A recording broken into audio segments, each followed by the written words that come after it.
नमस्कार दोस्तों, आपके अपने YouTube चैनल अरवी क्लासेस पर आप सबका हार्दिक स्वागत है। जैसा कि आप सबको पता है, अपन राजस्थान ज्योग्राफी में पढ़ रहे थे। राजस्थान ज्योग्राफी में अपन ने राजस्थान के भौतिक विभाजन पढ़ रहे थे। भौतिक विभाजन में अपन ने प्रारंभ में पढ़ा था कि सर्वप्रथम वीसी मिश्रा ने राजस्थान को 7 भौतिक प्रदेशों में डिवाइड किया था और उसके बाद में हरिमोहन सक्सेना ने 4 भागों में बांटा था। उसी के आधार पर अपन राजस्थान के जो 4 भौतिक प्रदेश है उनको पढ़ते थे। वो 4 जो भौतिक प्रदेश थे वो था पश्चिम मरुस्थलीय प्रदेश, मध्यवर्ती अरावली पर्वतीय प्रदेश, पूर्वी मैदानी प्रदेश और दक्षिणी पूर्वी पठारी प्रदेश।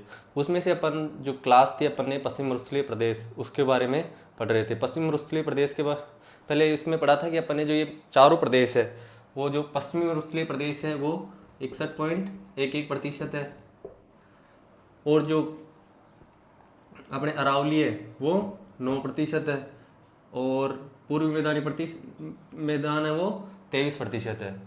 उसके बाद में अगर अपन उसकी बात करते हैं दक्षिण पूर्वी पठारी प्रदेश की तो वो 6.89% है। उसके बाद इसमें आबादी की बात करी थी तो आबादी अपन ने इसमें बढ़ी थी कि लगभग 40%, इसमें 10% और इसमें अपन ने बढ़ी थी लगभग 39% और इसमें 11%। उसके बाद अपन ने यहाँ पे कौन कौन सी मिट्टी पाई जाती है वो देखा था। तो अपन ने पश्चिम मरुस्थलीय प्रदेश था उसमें रेतीली, इसमें पर्वतीय और इसमें जलोढ़ और इसमें अपन ने पढ़ा था काली मिट्टी। उसके बाद में अपन ने यहाँ की जलवायु देखी थी तो यहाँ पे शुष्क और अर्ध शुष्क प्रकार की जलवायु पाई जाती थी। अपन ने ये पढ़ा था। इसमें पढ़ा था अपन ने उप आर्द्र प्रकार की जलवायु पाई जाती थी। यहाँ पे आर्द्र और यहाँ पे अति आर्द्र। इस प्रकार अपन ने प्रारंभ में इनके चारों की बेसिक चीजें देखी थी। उसके बाद में अपन ने पश्चिमी जो मरुस्थलीय प्रदेश था उस पर विस्तार से चर्चा की थी। उसको अपन ने देखा था कि पश्चिमी मरुस्थलीय प्रदेश कितने भागों में बटा हुआ है? 2 भागों में, शुष्क और अर्ध शुष्क। कितने भागों में बटा हुआ है? 2 भागों में। कौन कौन से में? शुष्क और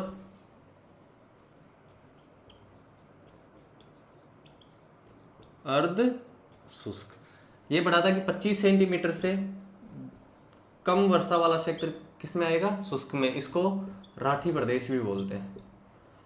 और अर्ध शुष्क में 25 से 50 सेंटीमीटर वर्षा होगी। इसमें जलवायु यहाँ पे शुष्क प्रकार की और यहाँ पे अपन ने देखी थी अर्ध शुष्क प्रकार की। इससे पहले अपन ने जो मरुस्थल था उसके देखे थे कि जो पश्चिम मरुस्थलीय प्रदेश है वो किसका भाग है? थार के मरुस्थल का भाग है। और थार का मरुस्थल भारत में राजस्थान, गुजरात और पंजाब में फैला हुआ है। पाकिस्तान में, राजस्थान में कुल कितना प्रतिशत है? 62% या 3/5। इसका क्षेत्रफल कितना है राजस्थान में? 2,10,000 वर्ग किलोमीटर। फिर सबसे युवा मरुस्थल है, जैव विविधता यहाँ पे सर्वाधिक है। उसके बाद में वर्षा यहाँ सर्वाधिक होती है। वर्षा होगी तो यहाँ पे आबादी सर्वाधिक है। आबादी है तो ये सबसे धनी मरुस्थल है। ये सब अपन ने पहले देखा था। इसका अगर निर्माण देखे थे अपन ने तो निर्माण कब हुआ था? तो निर्माण इसका हुआ था प्लीस्टोसीन काल में, टर्शियरी या प्लीस्टोसीन काल में। उसके बाद में इसका अपन ने विस्तार देखा था तो 640 किलोमीटर क्या था ये लंबा, 300 किलोमीटर क्या था ये चौड़ा और 200 से 300 मीटर क्या था इसकी 200 से 300 मीटर इसकी ऊंचाई थी। इसकी ढाल की बात करें थे तो अपन उत्तर पूर्व से दक्षिण पश्चिम की ओर थी इसकी ढाल।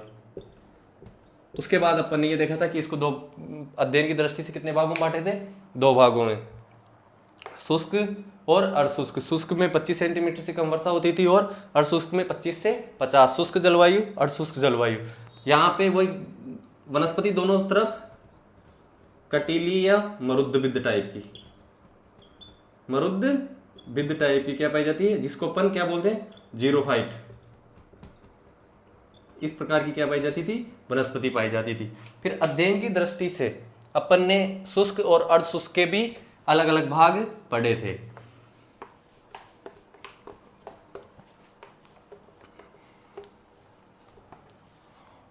अध्ययन की दृष्टि से अपन ने शुष्क और अर्ध शुष्क के भी क्या पढ़े थे, अलग अलग भाग। शुष्क के अपन ने दो देखे थे, एक तो देखा था बालू का स्तूप मुक्त,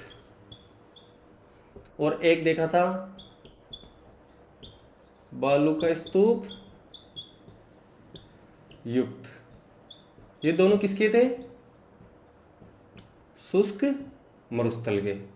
शुष्क का मतलब 25 से कम वाले। बालू का स्तूप मुक्त में अपन ने देखा था कि प्लोदी, पोकरण, बालोत्रा और फ्लोदी, फ्लोदी या बाप, इन तीनों के जो ट्रायंगल बन रहा है, इनके बीच में जो पथरीला मरुस्थल है जिसमें कंकड़ पत्थर ज्यादा है, जिसमें मतलब बालू का स्तूप नहीं बनते, उसको क्या बोला गया था, बालू का स्तूप मुक्त। और इस कितना हिस्सा है इसका, तो 41.5% और इसका 58.5%। इसके बाद अपन ने इसमें देखा था कि जो पथरीला मरुस्थल होता है उसको क्या बोलते हैं, हम्मादा। तो अपने राजस्थान में हम्मादा मरुस्थल कौन कौन सा, पोखरण जैसलमेर हो गया, फलोदी हो गया, जोधपुर ग्रामीण का उत्तरी एरिया, बालोतरा और बाड़मेर का भी उत्तरी एरिया। ये इसमें कौन सा मरुस्थल का विस्तार, अपने फलोदी का, ये हम्मादा मरुस्थल का। इसके बाद अपन ने बालू का स्तूप। बालू का स्तूप क्या होते हैं कि जो वायु के द्वारा मृदा अपर्दन से जो अपर्दन जो से मिट्टी का जमाव और इससे जो संरचना बनती है उसको क्या बोलते हैं, बालू का स्तूप। इसका अपन ने अलग अलग प्रकार की थी वो देखे थे, बरखान, अनुप्रस्थ, अनुदैर्ध्य, तारानुमा और अपन ने देखा था पैराबोलिक।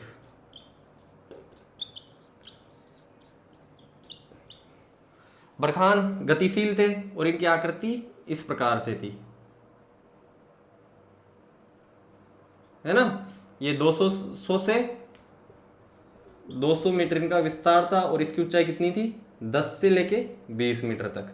सर्वाधिक कहाँ पे, तो इनका विस्तार सर्वाधिक शेखावाटी में, और शेखावाटी में भी अगर पर्टिकुलर जिला पूछ ले तो चूरू। अनुप्रस्थ अपन ने देखा था कि जो वायु की दिशा अगर इस दिशा में है तो वायु की दिशा के कहाँ बनेंगे, ये समकोण पे, अर्थात वायु की दिशा के कहाँ बनने वाले बालू का स्तूप को क्या बोला था अपन ने, समकोण पर बनने वाले जो बालू का स्तूप थे उनको अपन ने देखा था किसमें, अनुप्रस्थ में। और ये सर्वाधिक कहाँ पे पाए जाते हैं अनुप्रस्थ, तो अपन ने देखा था जोधपुर में।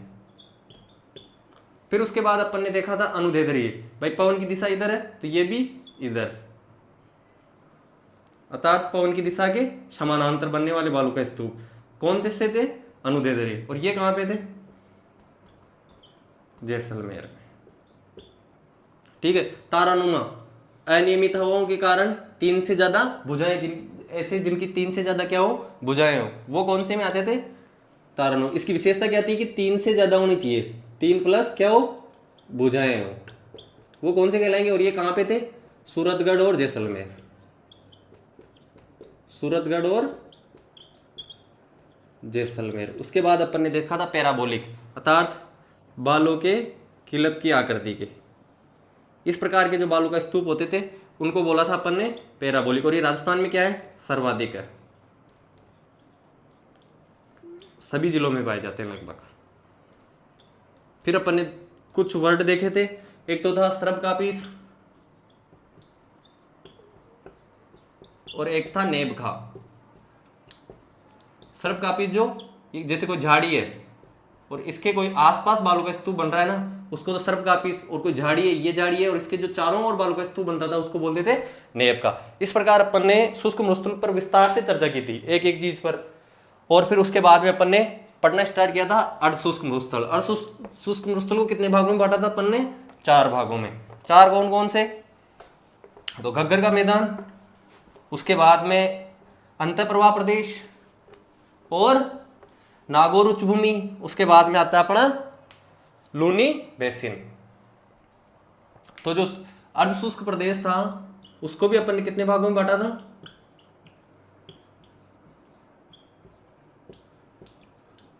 4 भागों में। पहला था घग्गर का मैदान, दूसरे की अगर अपन बात करें तो अंतःप्रवाह क्षेत्र, तीसरे की अगर अपन बात करें थे तो नागौर उच्च भूमि, और चौथा जो था लूनी बेसिन।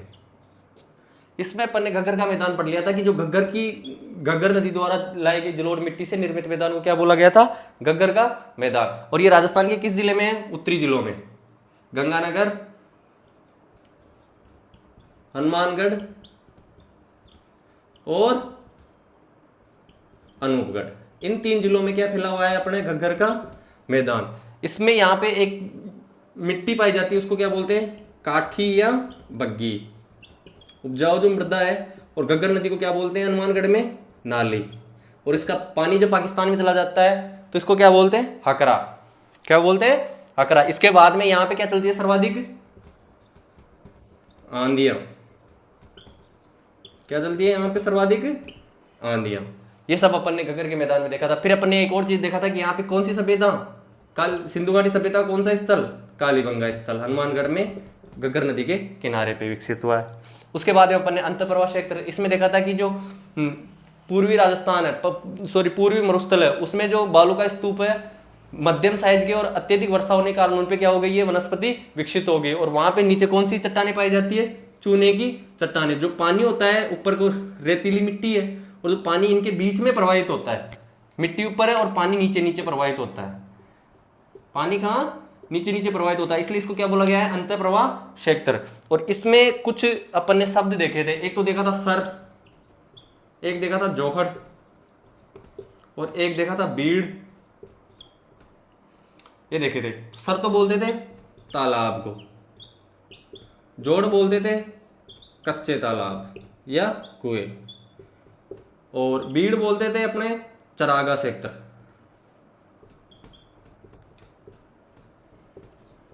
इसको क्या बोलते थे अपन? बीड़ बोलते थे। ये सब अपन ने इसमें, फिर इसमें एक शब्द और देखा था कि शेखावटी। भाई शेखावत वंशज के राजाओं द्वारा यहाँ पे शासन किया गया था, इसको इसलिए इसको क्या बोलते हैं? शेखावटी। कौन कौन से जिले हैं इसमें? तो अपन ने देखा था चूरू, झुंझुनू, सिक्कर और उसके बाद में कुचामंडी इटवाना का कुछ सेक्टर और नीम का थाना। अब इसके बाद में अपन ने शेखावटी देख लिया। और इसके जो कांतली नदी, इसमें कौन सी नदी बहती है? कांतली। और कांतली नदी के अपवास क्षेत्र को किस नाम से जाना जाता है? तोरावाटी के नाम से। और कांतली नदी के किनारे कौन सी सभ्यता विकसित हुई थी? गणेश्वर सभ्यता। कौन सी सभ्यता विकसित हुई थी? गणेश्वर सभ्यता। इस प्रकार पिछले वाली क्लास में अपन ने इतना पढ़ा हुआ है। आज अगर अपन चर्चा करते हैं नागौर उच्च भूमि की। किसकी? नागौर उच्च भूमि और लूनी बेसिन।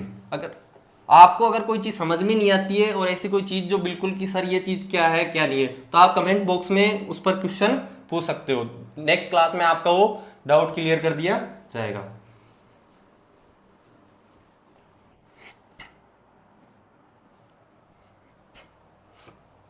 अब अपन देखते हैं नागौर उच्च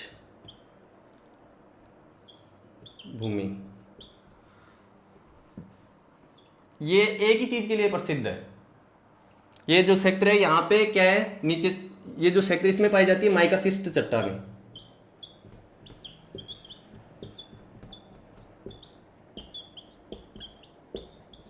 ठीक है। इससे यहाँ का जो पानी है वो क्या होता है? खारा। और खारा होने के कारण इसमें किस किस तत्व की मात्रा अधिक हो जाती है? फ्लोराइड की। और फ्लोराइड की अधिकता से कौन सा रोग होता है? फ्लोरोसिस। कौन सा रोग हो जाता है? फ्लोरोसिस। और फ्लोरोसिस रोग हो जाने से यहाँ के लोगों के एक दांत होते हैं जो कैसे हो जाते हैं? पीले या दंत सरण की बीमारी होती है। हड्डियां इनकी मुड़ जाती है। हड्डियां क्या हो जाती है? मुड़ जाती है। और पीठ जो होती है झुक जाती है। इसलिए इस क्षेत्र को, जो इस विशेषतः पुष्कर से लेके जायल तक, नागौर में कुचामन डीडवाना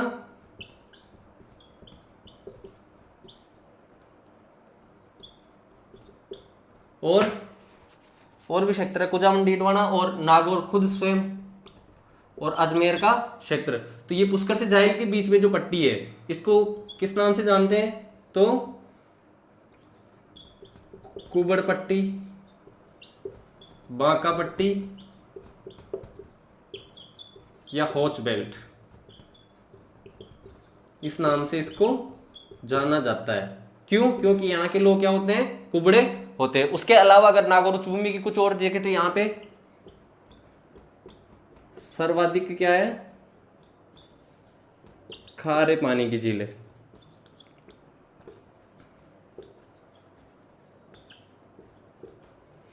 सर्वाधिक खारे पानी की झीलें हैं यहाँ पे। उसके अलावा यहाँ की प्रमुख चीजें जैसे मकराना है, तो मकराना क्यों प्रसिद्ध है? सफेद संगमरमर के लिए। उसके बाद में मांगलोद, मांगलोद क्यों प्रसिद्ध है? जिप्सम के लिए। और जायल, जायल क्यों प्रसिद्ध है? फ्लोराइड युक्त जल के लिए।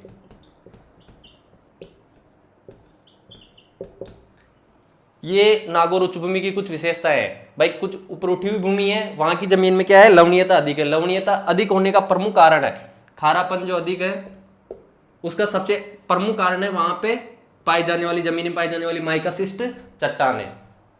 ठीक है, उससे उसके जो लवणीयता है उसको नीचे जाने नहीं देती। और खारापन होता है, खारे पानी में फ्लोराइड की मात्रा अधिक होती है। और फ्लोराइड की मात्रा अधिक है तो रोग हो जाता है फ्लोरोसिस।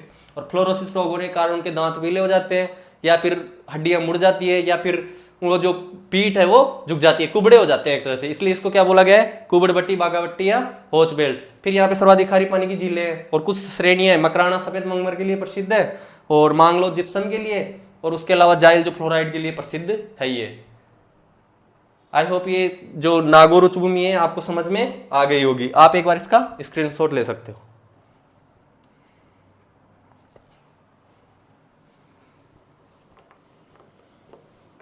अब नागौर उच्च भूमि के बाद में अपने पास एक चीज बचती है पश्चिम रुस्तलीय प्रदेश कंप्लीट करने में, वो है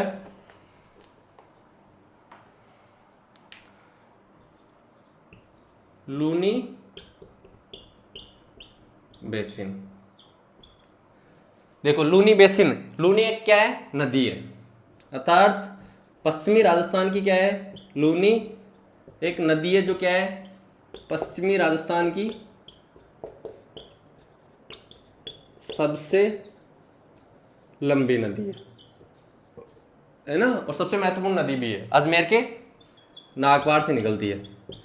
ठीक है, पूरे मरुस्थल में बहती हुई खच्चे के रण में जाती है। तो ये जो लूनी नदी का जो मैदान है, लूनी नदी द्वारा लाई गई जलोढ़ मृदा है, जलोढ़ मृदा का जो मैदान है उसी को क्या बोला गया है? लूनी। और लूनी की सहायक, लूनी की सहायक प्रमुख सहायक नदी कौन सी है? इसको लूनी की जगह अपन लूनी और जवाई बेसिन भी पढ़ते हैं बहुत सी जगह। तो जवाई लूनी की एक सहायक नदी है। जब अपन अफवाह तंत्र पढ़ेंगे तब इन सब पर विस्तार से चर्चा करेंगे, एक एक नदी पर, छोटी से लेके बड़ी चीज, कौन सी नदी पर कौन सा बांध बना हुआ है, ये सारी चीजें विस्तार से चर्चा करेंगे। अभी सिर्फ इतना पता है कि पश्चिमी मरुस्थल है, उसको दो भागों में बांटा गया, शुष्क और अर्धशुष्क। अर्धशुष्क का भी एक प्रकार है लूनी बेसिन। लूनी बेसिन से अपन इतना समझ सकते हैं कि जो लूनी नदी है उसके द्वारा जो जलोढ़ मृदा लाई गई है, उसके द्वारा जो निर्मित मैदान है उसको अपन लूनी बेसिन के नाम से जानते हैं। अब इस बेसिन की अगर विशेषताएं क्या है, तो इसमें एक तो प्रमुख क्षेत्र है नेहड़ दलदल।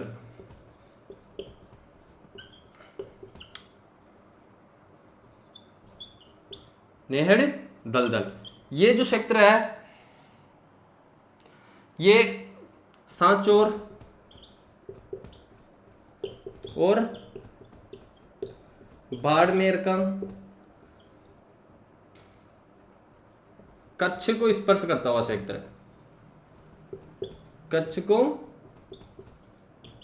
स्पर्श करता हुआ क्षेत्र जो क्या होता था, लवणीय दलदल है। हजारों सालों पहले ये क्षेत्र कच्छ के रण में था, अरब सागर का पानी यहाँ पे लहराता था और उसी की वजह से ये क्या है, लवणीय दलदल है। और ये कहाँ पे है, सांचौर और बाड़मेर में। नेहड़ का दलदल, कई बार एग्जाम पूछा जाता है नेहड़ का दलदल कहाँ स्थित है, तो सांचौर बाड़मेर में। ठीक है, अब जो ये सांचौर है इसको राजस्थान का क्या बोलते हैं, पंजाब बोलते हैं।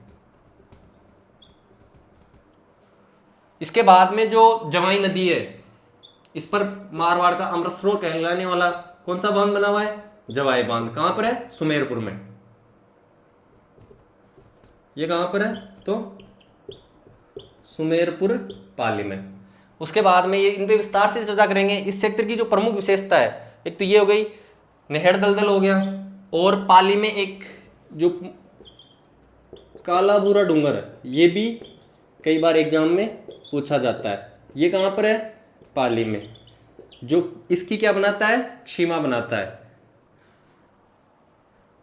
पूर्वी सीमा ना। उसके बाद में अगर अपन बात करते हैं यहाँ पे, तो इस क्षेत्र का प्रमुख बांध हो गया सुमेरपुर में जवाई बांध, और इस क्षेत्र में जो प्रमुख नहर है वो है नर्मदा नहर।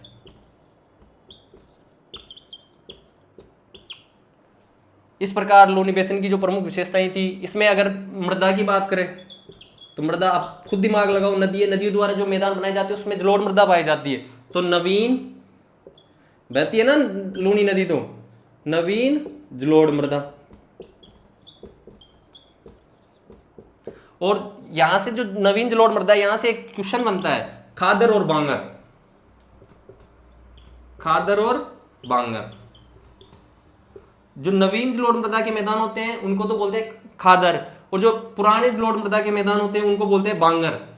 क्या बोलते हैं, बांगर। अब अंतःप्रवाह क्षेत्र है, इसको अपन बांगर का उदाहरण मान सकते हैं, क्योंकि जो कांतली नदी है वो विलुप्त प्राय है, अब उसके कोई अवशेष नहीं है, इसलिए उसको अपन किसका उदाहरण मान सकते हैं, बांगर के। और जो नवीन जलोढ़ मृदा के मैदान उनको क्या बोलते हैं, खादर। अगर आपको अपन जो क्लासें लेते हैं, इन क्लास में कोई भी चीज समझ में नहीं आती है, तो आप उस क्वेश्चन को कमेंट बॉक्स में, उस चीज को, उस आपका जो डाउट है उसको कमेंट बॉक्स में ड्रॉप कर दिया करो, ताकि आने वाली क्लास में अपन उस पर विस्तार से चर्चा कर सके। आई होप आपको सब कुछ अच्छे से समझ में आ रहा होगा और आप सब कुछ अच्छे से कर रहे होंगे। ऐसे ही नया नया कंटेंट पाने के लिए अपने चैनल को सब्सक्राइब करें और ज़्यादा से ज़्यादा शेयर करें। धन्यवाद।